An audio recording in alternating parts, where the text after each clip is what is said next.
I think my writing is probably influenced pretty heavily by music and specifically lyrics because I think a well-written song is, to me, I gravitate to songs that have really strong lyrics to them. And even a simple hook or a chorus to a song can make the song, right? The whole song doesn't have to be, a masterpiece lyrically. Hello, everyone, and welcome to a new episode of Set Lusting Bruce, your podcast all about Bruce Springsteen, his music, and mostly his fans. I am your host, Jesse Jackson. How about yourself? I'm a lifelong Springsteen fan, and by lifelong, I was born the very first year his first two albums were released the year I was born. So obviously, I as long as I can remember music and I can remember liking music and having artists I follow, he was somebody I adapted to very early on, and certainly my relationship with Bruce and his music has evolved over the years and different appreciation to some of the songs. As I've gotten older, you can re-listen to them and almost hear them differently at different points in your life, I feel like. But longtime fan of Bruce. Born and raised in Buffalo, New York. I come from the Rust Belt and the blue collar community up there. And life, my dad was a gym teacher and a coach of many sports. That blue collar vibe of putting your head down, working hard, and earning your way in the world. That is ingrained in me, and that's obviously the backbone of a lot of Bruce's music and what he sings about.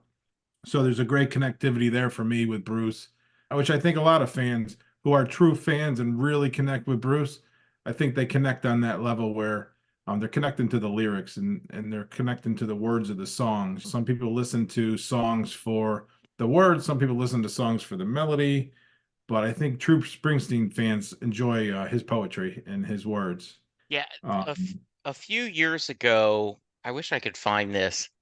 There was an April Fool's article that um, talked about Bruce Springsteen winning the Nobel Prize for Literature, and it did a summary of his career, and all the albums were books that he had written instead of albums. And this was a collection of poetry, and this was his novel, and this was his. And I'm like, if I could travel through dimensions, I would love to travel to that dimension where Bruce became a writer and to read all those books. Uh, yeah, that would be pretty slick. The other thing I thought of when you were talking to me is I think Tunnel Love is especially an album that changes as you grow. I think I've said many times that I believe that you can't love, experience, and appreciate Tunnel of Love till you've either had your heart broken a few times or you've been in a long-term relationship. And then, of course, a 19-year-old kid joins me and says it's his favorite album. And I'm like, okay, there is the exception that proves all rules. That's awesome, David. I am so happy. Bills fan? absolutely. Yep. Yeah. Diehard, long-suffering Bills fan. Yeah. At the hands of, I'm guessing, your Cowboys a couple times in the Super Yes. Bowl. Part of me said that I have a wonderful friend that I do a Game of Thrones podcast with, Wendy, who is a massive Pearl Jam fan, but also she lives in the area and she's a huge Bills fan, Bills Mafia all the way. And I almost said that one, anytime the Cowboys aren't in the playoffs, which is most times, I always pull for the Bills because of her. And the other thing I said, as much as it would break my heart, how cool if you could get a Bills Cowboy Super Bowl again and the Bills win, right? Super Like, Bowl yeah, rematch. yeah. Because a few years, the last Cowboy Super Bowl was against the Steelers, Yeah. and that felt really good.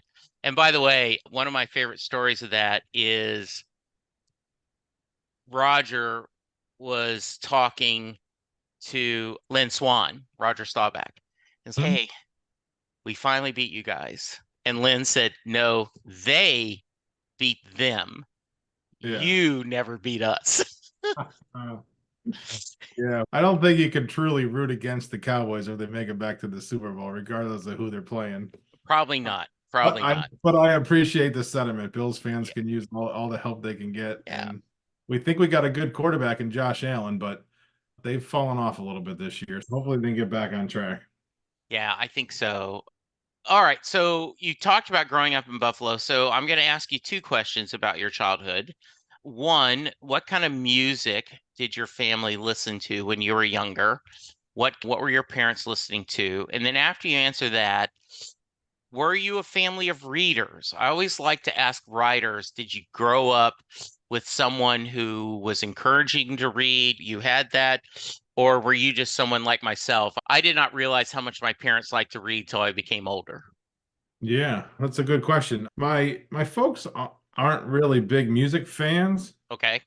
Growing up, there wasn't really a ton of music in the house that they listened to, or they didn't have any real bands they followed. Ironically, they've become big Queen fans since the Queen movie came out a number of Oh, years, how fun. and they like music. They just don't have a.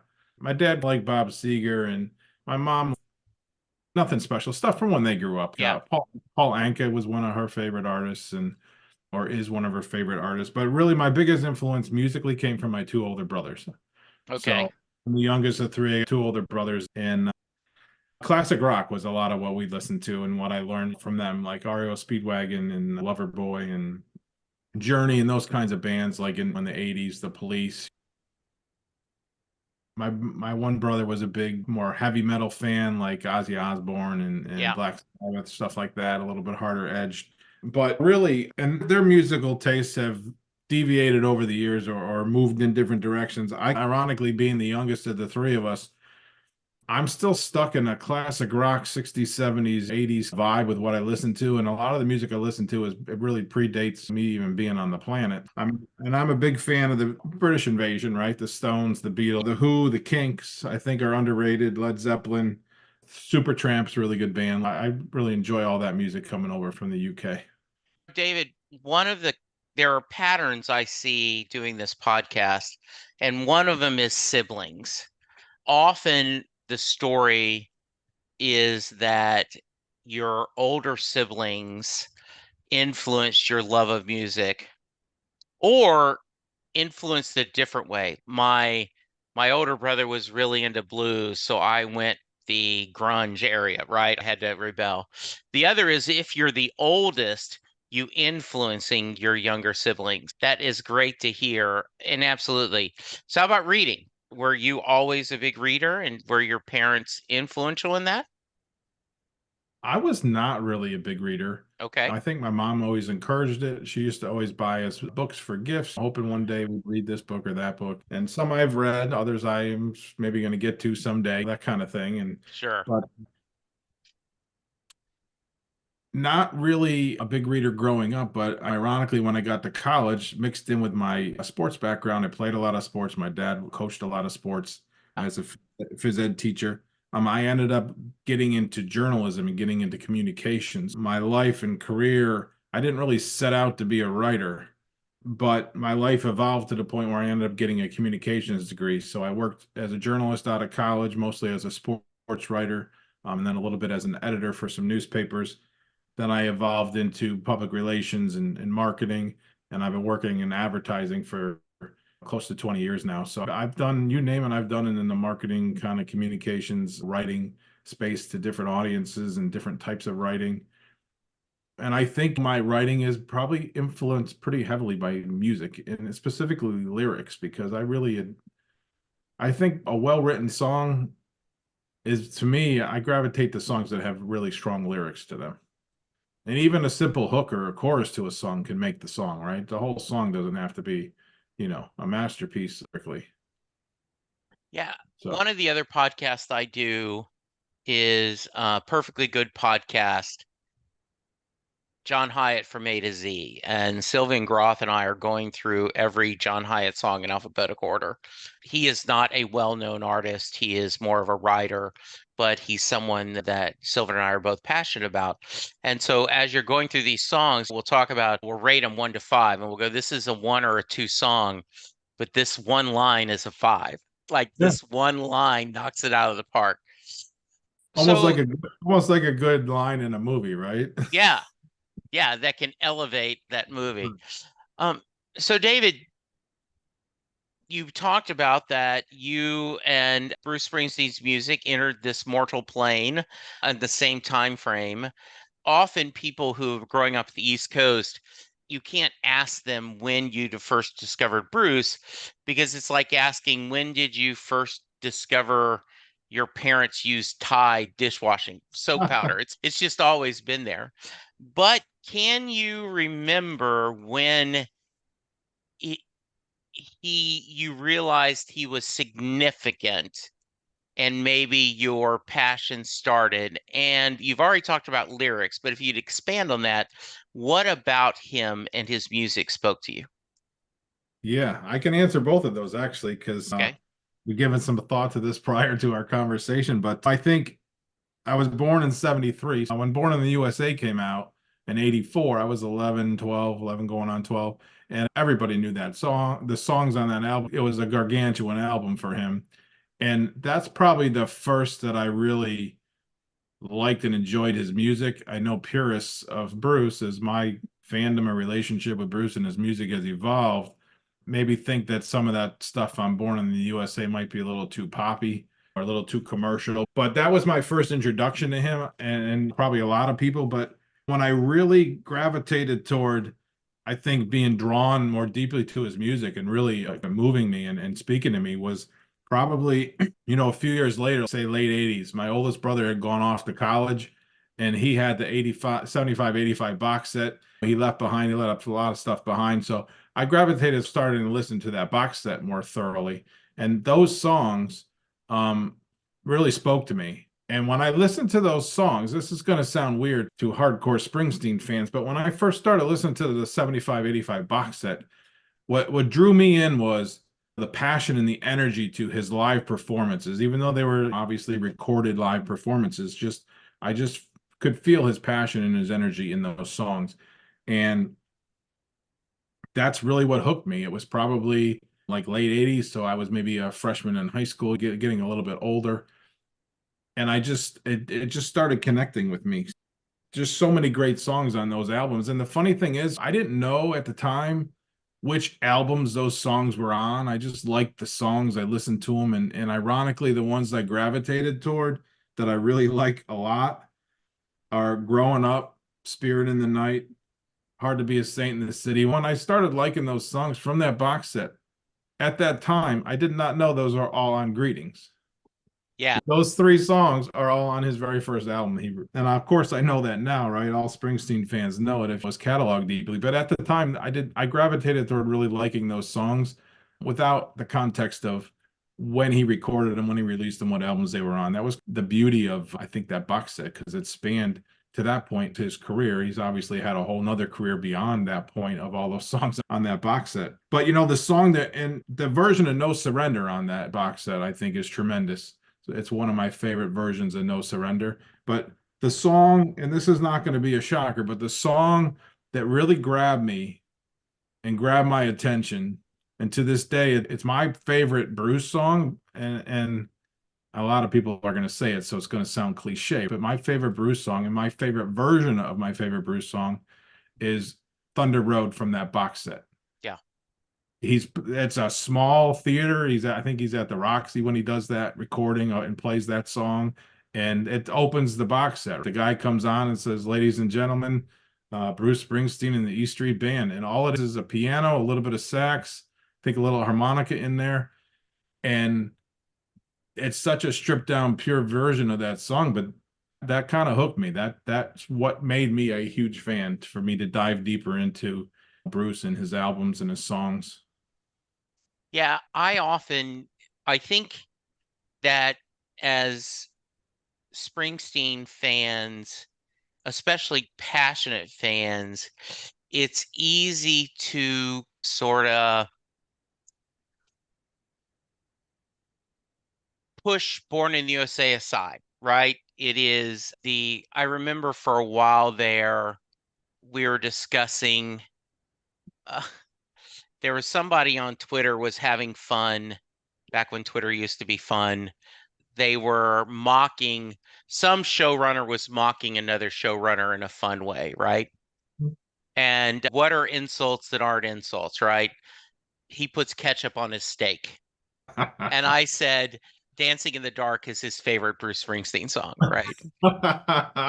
And and That's still But very popular when he plays that at shows, but it I don't is. I don't think to the heart. Yeah, Yeah, point taken. The exactly. hardcore Right. fan. Yeah.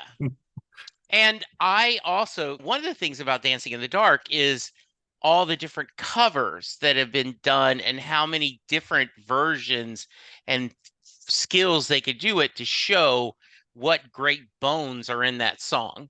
And I always laugh and enjoy, especially uh I didn't even bother that he brought in somebody to dance, but with the latest tour with COVID, he didn't, right? So it Mhm. it didn't last as long. But I think we Springsteen fans have to remember that Born in the USA was the gateway album for so many hardcore fans that, like yourself, right? You heard those songs everywhere and it led you to start searching. And so I think because of that, there'll always be a soft place in my heart for it. A few years ago, more than that now, they did an Americana tribute album, like Jason Isbell and Amanda Shires did Born in the USA, and Holly Williams did No Surrender. And there was this whole group of Americanas covered Born in the USA and did them a little different style. So yeah, absolutely. I always like to preface this, David, with the amount of times you've seen Bruce perform live is not a fair barometer of how big of a fan you are. That can change because if you were born at the right age in the East Coast, it's easy to have seen him hundreds of times. If you grew up in Louisiana, like I did, it was hard to see him at all. So, do you count how many shows you've gone to? And if so, how many?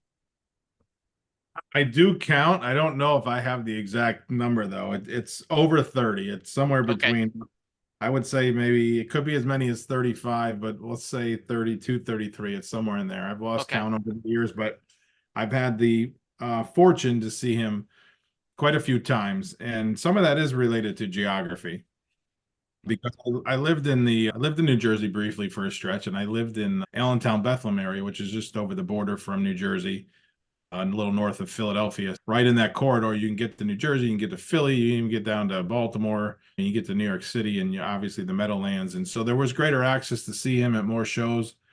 So I'm thankful to have seen him as many times as I have, though I've seen him in like 6 or 7 states. I've seen him in a lot of places, but because I lived in that region, I got to see him more often. But your point is well taken because from the time I really embraced his music till I finally got to see him perform, my first show was in Tampa in 2000, March of 2000.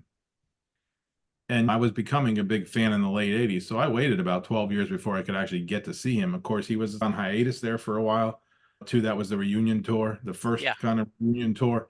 And that was my first exposure, which was a great tour to see because a lot of that was just him playing all his hits and stuff. He wasn't promoting a new album at Yeah. that point. And that was the pure kind of a pure form of seeing him being introduced to him. But yeah, I saw him in Tampa at the Ice Palace, and it was an awesome show. Yeah. Cut out. I say there's two kinds of people, David. The people that see Bruce the first time and go, wow, that was a long show. And the others that go, oh my God, that was amazing. When can I go back? Yeah. Yeah. Yeah. That's awesome. How many shows have you seen then? So 19. Nice. Now Nice. I had tickets for Tulsa. I saw Dallas, Houston, Austin, and like a week later he was going to be in Tulsa.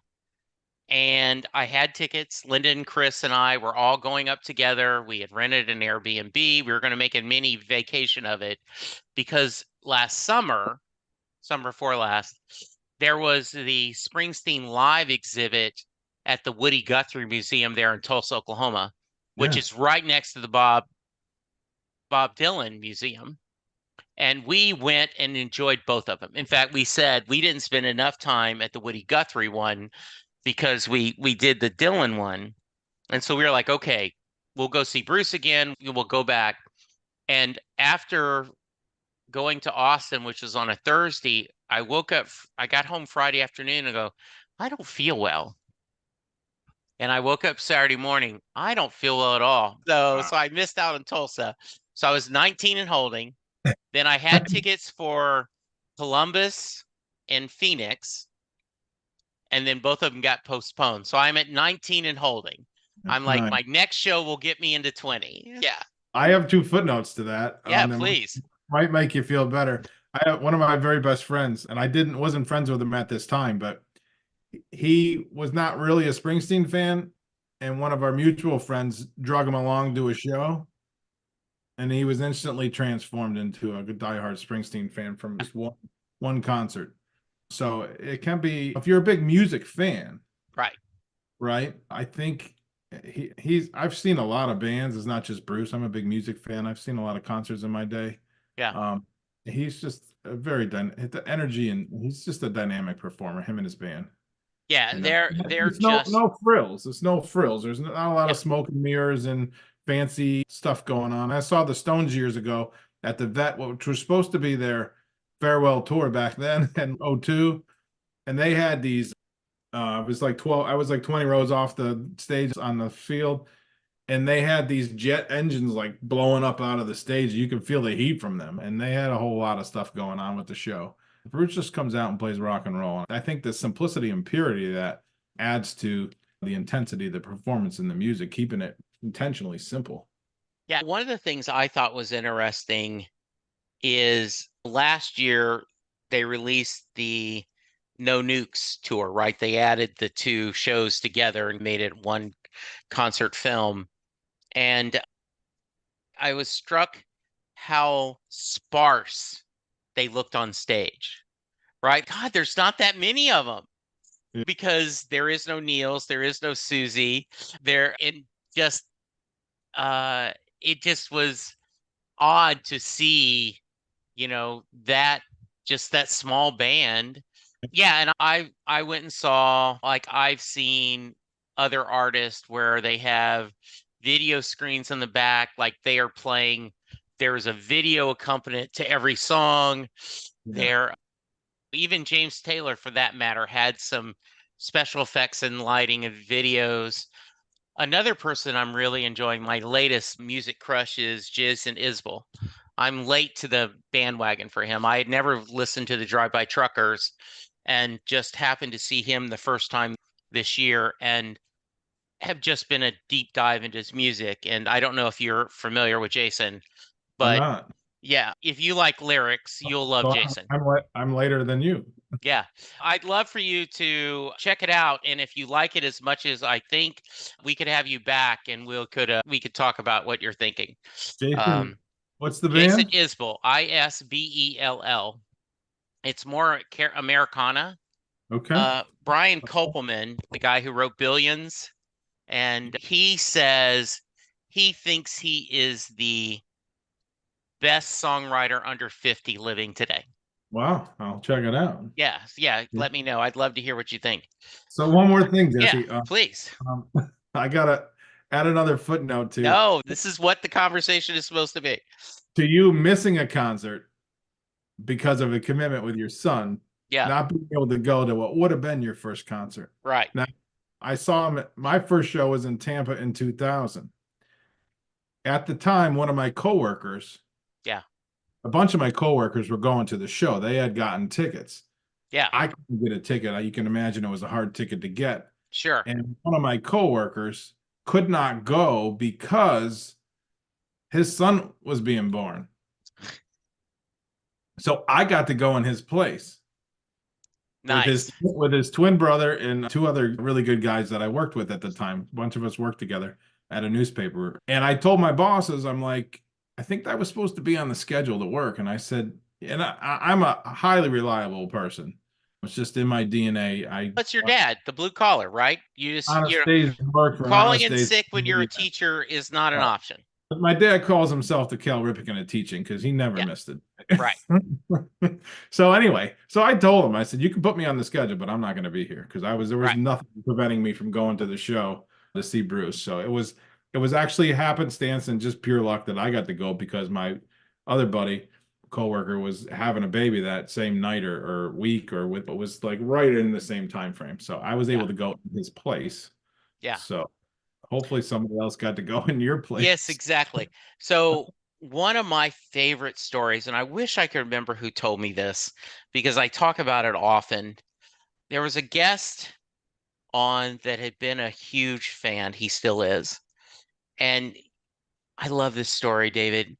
He says he was sitting, he was standing in the pit during the middle of the reunion tour. Yeah. And he had this feeling of, and this, he's talking to himself, this is it. They have not played for a decade. I am here. I'm seeing the band again. This is the apex of my Springsteen fandom. I may never see them live again. Who knows? Maybe every 2 or 3 years they'll go out a reunion tour like the Eagles do or something. But this is it. He says, I want to go back to that guy and say, you have no idea what's coming. You have The Rising, you have Magic, you have Letter to You, you have Bruce performing on Broadway, you Yeah. have worldwide tours, you have them doing the River Incomplete. You have this is the halftime show. This isn't the final 2 minutes. This is just halftime in their career. Yeah. And what's funny is you started your career then. Your Bruce Springsteen fandom right Well, there. the concert goer to see him, yeah. And Yeah, that's awesome. I've been lucky enough to see him as many Yeah. times as I've had. Yeah. So other stories from live shows you want to share with me? Do you have some other fun ones that you might want to share? Experiences, moments where you saw something special on stage or met had a fun experience with people in the crowd or other things? Yeah. I've sat in the last row at Giant Stadium for a show, and I've been 5 feet away from him when he's been on stage at the Stone Pony. Okay. And it's just getting in the door to see him is always a treat. And every experience is different, A, because of who you go with.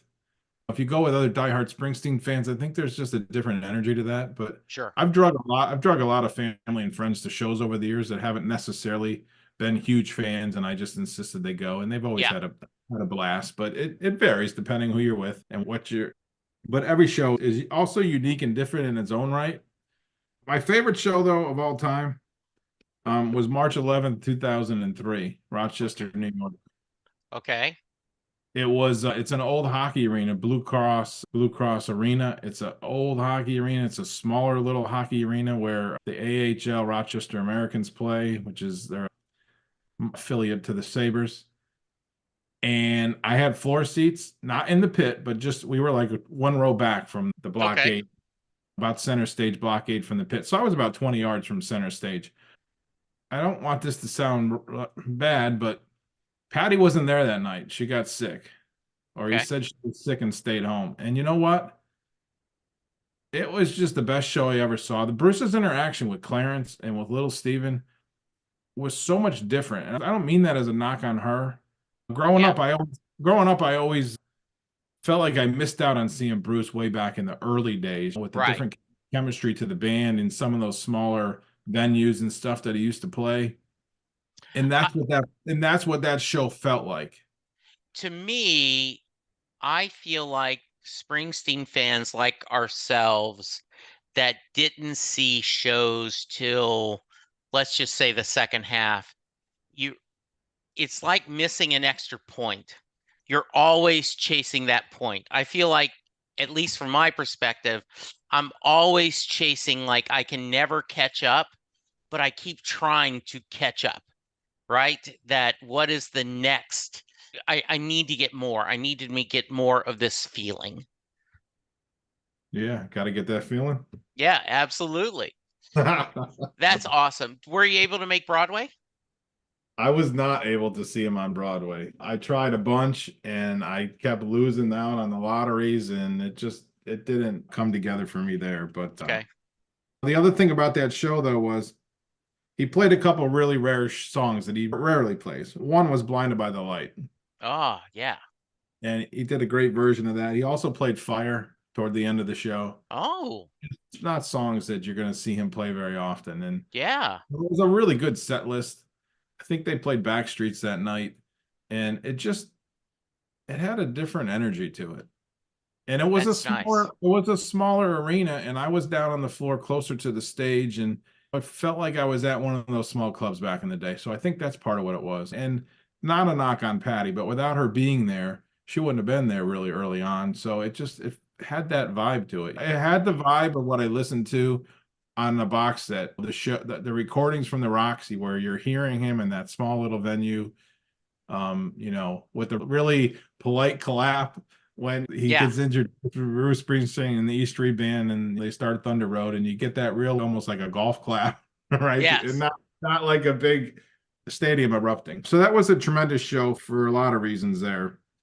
I saw him at the Stone Pony, which of course is he made that place famous, and that was for a Light of Day concert. I don't know how many people out there are familiar with that, but Sure. I don't know if they're still doing it, but they used to do this the Light of Day benefit concert right around this time. It was in November every year, I Yeah. think, for to raise money for Parkinson's and stuff. Yes, they And still do. And yeah, that's some of the best.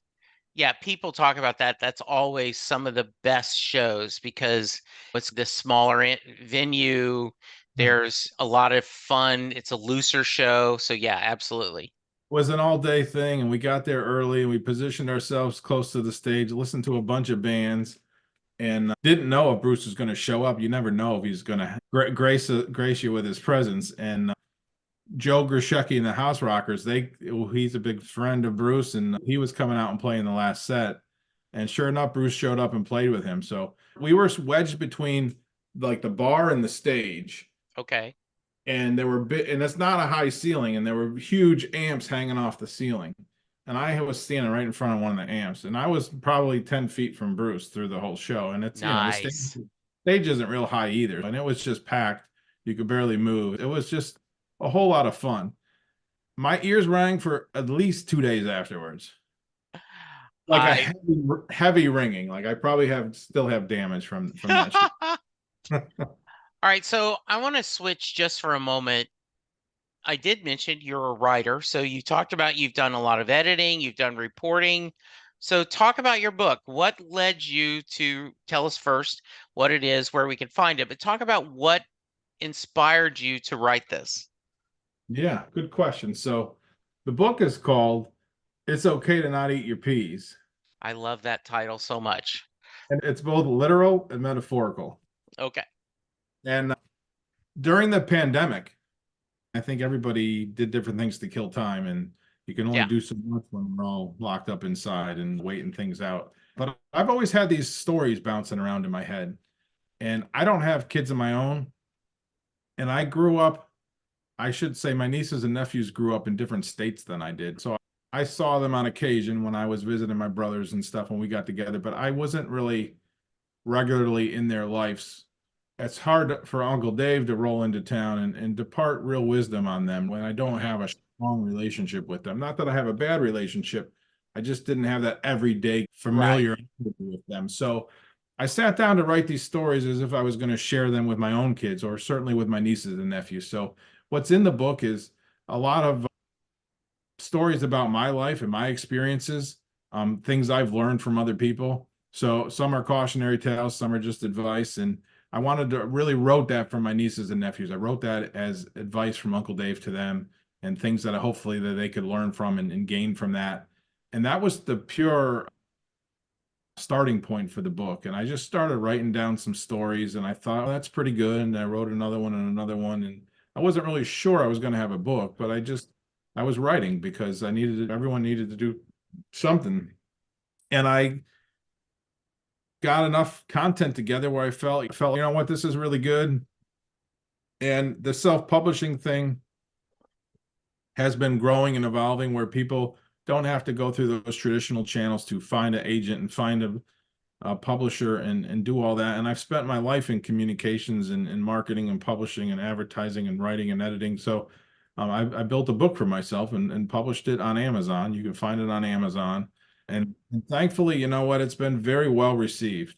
It's gotten really good ratings, and I've had nothing but great reviews from people. And the goal was, if I could impact one or two people with the stories, if I could make one or two people life a little bit better. Sometimes sharing your own stories and things that have happened to you can be therapeutic for somebody, just because it's comforting to know that maybe somebody else has gone through what you're going through.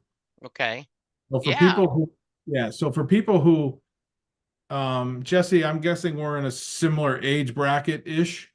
So you would relate to these stories on a level where you can relate to that commonality of me writing a book in my mid to late 40s and looking back on life a little bit. But if you're younger too, you can read it, and if you've if you have had those shared experiences, I think the book is really good. But if you haven't had them, it's something for you to tuck away in your back pocket and then hopefully draw on if and when you get to that fork in the road in your life with some of those things that might happen to you. So that was the goal behind writing it. And I was always hoping it would find a larger audience, and it has, and it's been well received. And I'm real excited to have put it out there and to have found a vehicle to, build these stories and put them together and share them. And I'm working on another book untitled, but certainly plan to do more writing. And then that's evolved into Jay finding me. Yeah. So let's talk a little bit about that. I built a website with my communications degree and skills and experience to support the book. And I built it to offer up marketing services, publishing services, not just to tell a little bit more about me in support of the book. And Jay found me on the internet. The Yeah. internet can be a real wonderful thing. And Yeah. he found me, and we started some dialogue. And next thing, we published his book on November 1st this year. And it is called Ordinary Hero. Hold it up there for people at home, if Yes. people are watching.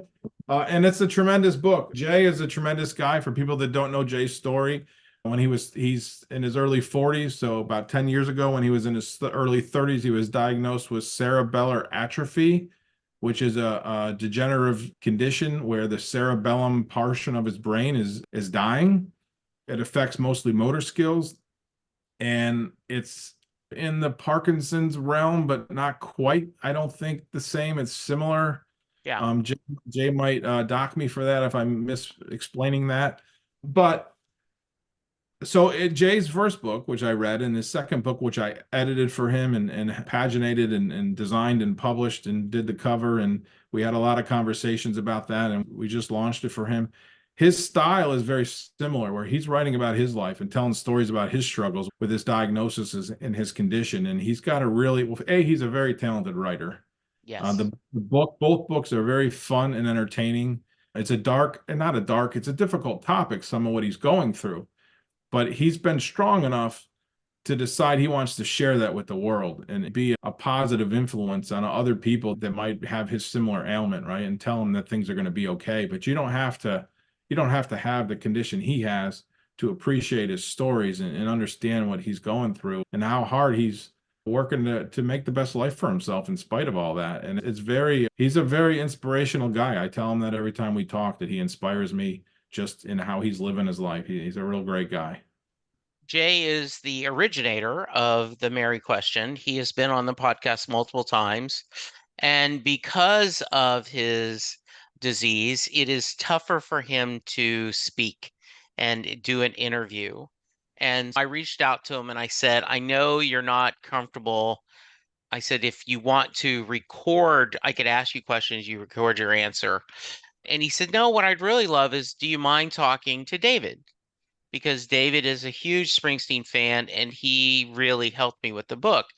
And so I'm glad we were able to connect. I loved his first book. I was one of his pre-readers talking about it. I loved the second book. In my review, what I said is Jay is at heart a teacher. He loved teaching. He loved helping people write. He loved his students on Fight On, right? The service he was working with and doing. And I think he's continuing to teach us through his stories. So yeah, I am so glad you're able to help him. I recommend him strongly. I tell you what I'm going to do, I just picked up your book as we were talking, so I'm going to read it and I'm going to have you back to discuss more of that and maybe talk a little Jason Isbell and get to all the questions we didn't get to because I'm running out of time, unfortunately, David. Too Gosh, this was long-winded. fun. I'm too long-winded. No, I think we just scratched the surface.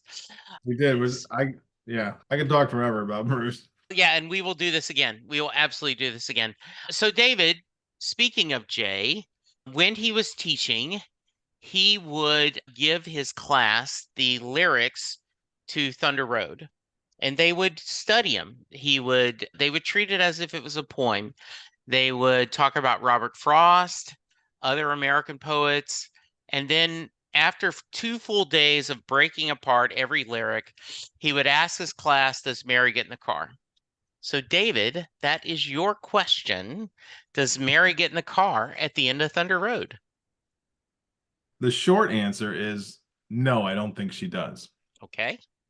And the lyrics end with "It's a town full of losers, and I'm pulling out of here to win." So it's a Yes. singular reference. And but it doesn't mean she doesn't get in the car. My interpretation is she does not. And here's why, because I've heard many conversations, interviews with Bruce over the years where he's talked about the album cover. And I think that was one of the earlier album covers that actually folded open. There weren't a lot of Right. them back in the day. Yes. I'm not saying his was the first, but one of them that opened up. And he said in the past that the album cover that opens like that, it was his invitation to the world to come along for the ride. And he has a lot of metaphors about cars and transportation throughout all his music. But I think he's inviting all of us along for the ride. And I think he's telling all of us, hey, it's your choice. What do you want to do? You're in a bad situation here. This is a dead end town. I'm getting out of here to build a better life for myself. Are you coming with me? It's not, he's using Mary as a vehicle in the story, but I think the song, and maybe that's why it has affected me so much and been, and why I admire the song so much is because I think he's inviting all of us along and challenging all of us to get out there in the world and go find a better life for yourself. That is an absolutely amazing answer. I love that answer. All right. If someone wants to reach you, how can they?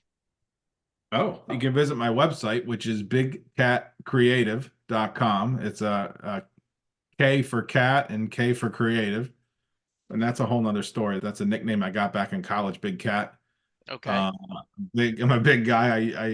I'm still pretty fast for my size, but I'm not as fast as I used to be, but I'm faster than I look for my size. So my friends back in college they used to call me Big Cat. So it stuck with me. And I created a company which became my publishing source for my book. But bigcatcreative.com, you can reach me there. Or Dave at bigcatcreative.com if you want to send me an email direct. That's great too. Yeah. It's okay to not eat your peas. How little moments in life leave lasting impressions, available on Amazon, both in Kindle and paperback form. Check it out. David, let's do this again. I had so much fun. I feel like we just scratched the surface. Sounds good, Jesse. I'd love to. Yep. Yeah. All right, listeners, go check out the website, check out the book, tell them you heard about it here on Set Lusting Bruce. For now, I want everyone to be safe, be kind, and we'll talk to you soon. Goodbye.